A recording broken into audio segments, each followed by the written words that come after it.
اس پر انہوں نے اردو ادب میں اسلامی روایات کو بھی پاس رکھتے ہوئے، یہ نہیں کہ اسلامی روایات سے ہٹ کے انہوں نے لکھا، اسلامی روایات کو قائم رکھتے ہوئے اس عمل کو اور بڑھا دیا، اس پر زیادہ لکھنا شروع کر دیا۔ پھر کیا ہوا کہ عید الفطر پر نظموں کی کثرت کا سبب بھی یہ ہے، یعنی عید الفطر پر لکھی جانے والی زیادہ نظموں کی وجہ بھی یہی ہے۔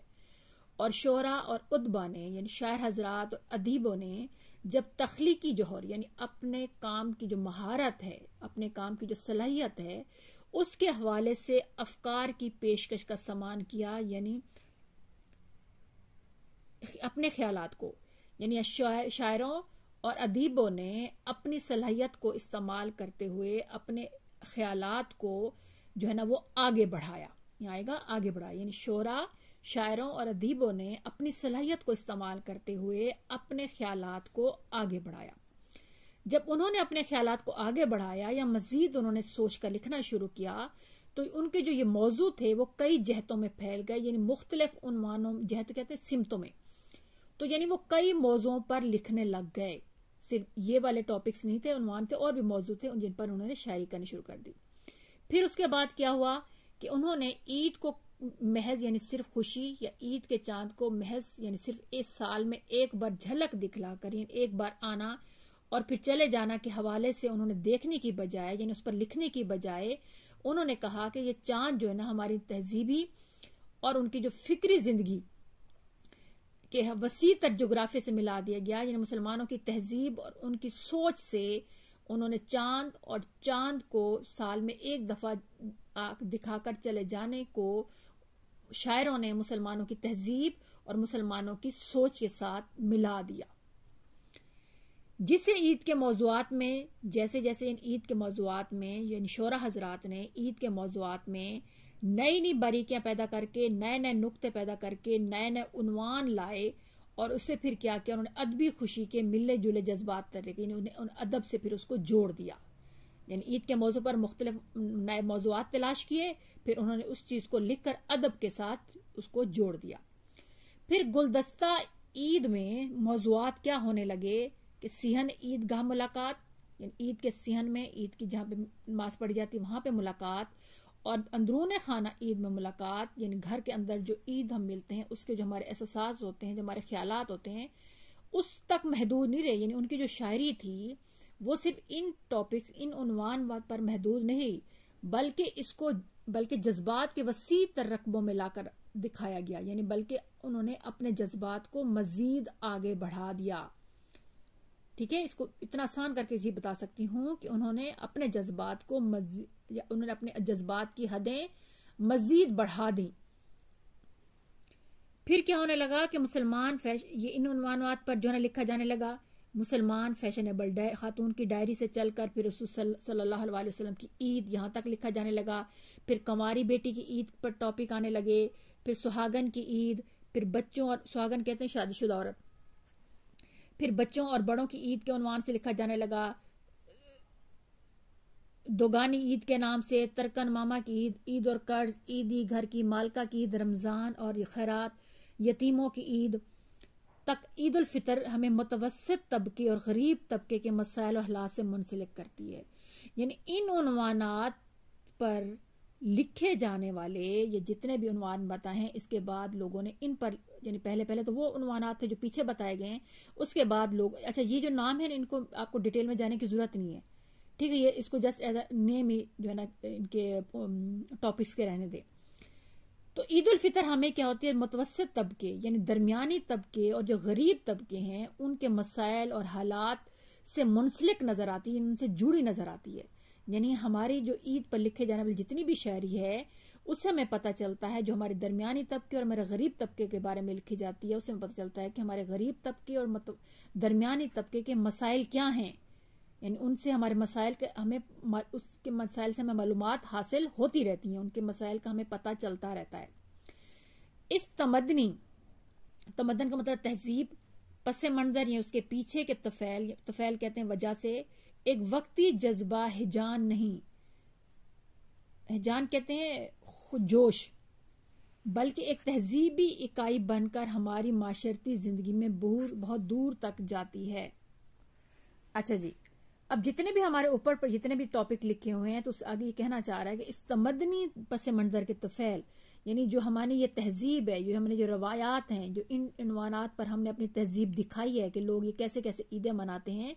اس کے پیچھے جو ہے نا، اس کے پس منظر کے طفیل یعنی اس کے پیچھے بتانے کی وجہ جو ہے نا، وہ ایک وقتی جذبہ جانی یعنی ایک جوش جذبہ نہیں ہے کہ ہم نے ساری چیزیں کھول کر رکھ دی اپنے غریب طبقے کی اور درمیانے طبقے کی، ان سب کی تہذیب، ان کے رہن سہن کے انداز کے پیچھے جو ہے نا وہ ایک جذبہ کو یا جوش نہیں چھپا ہوا، بلکہ ایک تہذیبی اکائی بن کر ہمارے معاشرتی زندگی بہت دور تک جاتی ہے. یعنی ان سب کو ملا کے ہماری ایک تہذیب بنتی ہے، اور یہ جو ایک تہذیب ہے وہ ہماری سب کی معاشرتی زندگی کے بارے میں سب کو بتاتی ہے. ٹھیک ہے، میں ایک دفعہ دوبارہ بتا دیتی ہوں کہ اوپر لکھے جانے والے یہ جتنے عنوانات ہیں، یہ ہمارے عید الفطر کے یہ جتنے بھی عید الفطر کے عنوانات ہیں، یہ ہمارے درمیانی طبقے اور غریب طبقے کے مسائل کو اجاگر کرنے میں یا ہمیں بتانے میں اہم کردار ادا کرتے ہیں. اور یہ ان کی جو تمدنی پس منظر ہے، یعنی ان کی تہذیب بتانے کے پیچھے جو وجہ ہے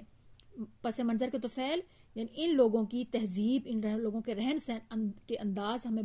شاعر حضرات کے بتانے کی اصل وجہ یہ نہیں ہے کہ یہ وقتی جذبہ ہے، وقتی جوش ہے کہ ان کے بارے میں بتایا جا رہا ہے، بلکہ یہ ایک تہذیب اکائی بن کر، یعنی ان سب کو ملا کر ہم ایک تہذیب بنتے ہیں، اور ایک تہذیب جو ہے نا وہ ہمارے معاشرتی زندگی جو ہے نا سب کے سامنے آ جاتی ہے. ان سب کو ملا کر ہماری ایک تہذیب بن جاتی ہے، اور یہ تہذیب جو ہے نا ہماری معاشرتی زندگی کی عکاسی کرتی ہے، ہماری معاشرتی زندگی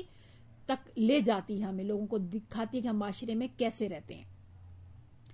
اس وسعت پذیری سے موضوع کی جڑیں ہماری ادبی روایات میں پھیل گئی. یعنی اتنا زیادہ لکھنے کی وجہ سے شاعری کی جو موضوع ہیں، اس کی جو جڑیں ہیں، یعنی آپ اس کو سادہ الفاظ میں کہہ سکتے ہیں کہ اتنا زیادہ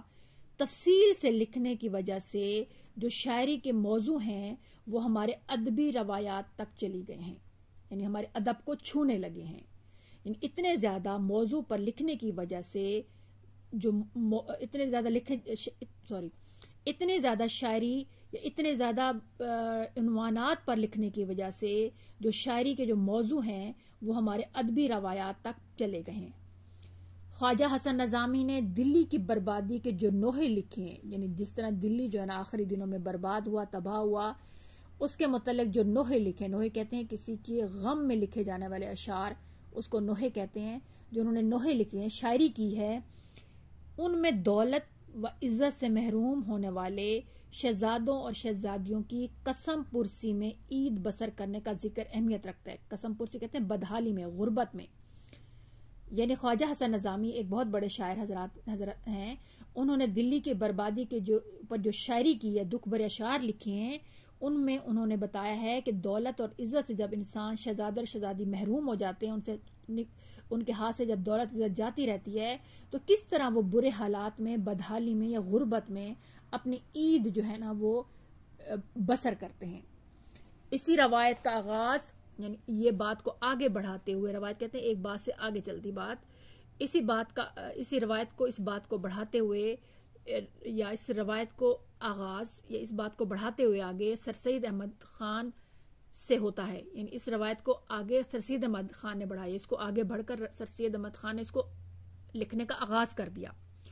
جنہوں نے پھر لکھنا شروع کیا مسلمان ہند کی عید کے عنوان سے، کہ مسلمانوں کی معاشرتی زندگی کی خامیوں کو بیان کرنے کے علاوہ، یعنی انہوں نے مسلمان ہند کے عنوان سے ایک نظم لکھی جس میں انہوں نے مسلمان کی معاشرتی زندگی، یعنی رہن سہن کے انداز کی جو کوتاہیاں، خامیاں، غلطیاں ہیں، اس کو بیان کرنے کے علاوہ ان کی غریبی کے نقشے بھی تفصیل کے ساتھ بیان کرے کہ وہ غربت میں کس طرح رہتے ہیں. ان کی ساری باتیں انہوں نے تفصیل کے ساتھ مفصل طریقے سے بیان کی، اچھے انداز سے. پھر اس کے بعد حسن نظامی جو ہم پیچھے پڑھ چکے ہیں، انہوں نے حسن نظامی کے موضوعات میں بھی پہلے کیا تھا، وہ انہوں نے نوحے لکھے تھے، پیچھے ہم نے پڑھا ہے. اب انہوں نے عظمت رفتہ کی یاد میں، یعنی گزری ہوئی عظمت، گزری ہوئی جو آپ کی شان و شوکت ہوتی ہے، اس کو کہتے ہیں عظمت رفتہ کی یاد میں عید کو علامتی حوالہ عطا کرتی ہے. یعنی ان کا حسن نظامی نے جن موضوعات پر لکھا ان میں ایک موضوع تھا عظمت رفتہ کی یاد. انہوں نے اس کو عید کو علامت کے طور پر استعمال کیا. ایک نشانی کے طور پر، علامت کے طور پر استعمال کیا. پھر انہوں نے جو لکھا یتیم شہزادے کی عید، پھر انہوں نے لکھا عید گاہ ماں غریباں کوئے تو، یعنی ہماری غریبوں کی گلی میں عید. تو دینی جذبے کی شدت اور مذہبی امور سے گہری وابستگی کو ظاہر کرتے ہیں. یعنی ان دو عنوانات پر لکھے جانے والی جتنی بھی شاعری ہے وہ ہمارے دین کے جذبے کی شدت، کہ ہم اپنے دین سے کتنی محبت کرتے ہیں، اور مذہبی کاموں میں، مذہبی امور یعنی مذہبی کاموں میں ہماری کتنی دلچسپی، کتنا ہمارا اس کے ساتھ وابستگی یعنی تعلق ہے. آج کے لیے بیٹا اتنا ہی کافی ہے. امید ہے آپ کو کافی حد تک سمجھ آ گیا ہوگا. میں نے اپنی طرف سے پوری کوشش کی ہے کہ آپ کو اپنے الفاظ میں آسان کر کے بتاؤں، اس سے زیادہ تو جتنا میری سمجھ کے مطابق تھا میں نے آپ کو بتا دیا. باقی آپ اپنے اساتذہ کی بھی مدد لے سکتے ہیں، ایک دو جگہ اور سے پڑھیں گے. یہ بیٹا ایک واحد 2 اور چیپٹر ہیں جن کو آپ بار بار پڑھنے سے اس کو جو ہے نا آپ کو سمجھ آئے گی. ایک دفعہ پڑھنے سے یہ آپ کے دماغ میں تھوڑا سا مشکل ہے کہ یہ بیٹھ سکے. اس کو 1 2 دفعہ 3 دفعہ اچھی طرح سنیے گا، پھر آپ کو سمجھ آئے گی کہ یہ مصنف آپ اس کے بارے میں کیا کہہ رہا ہے. السلام علیکم ورحمۃ اللہ وبرکاتہ.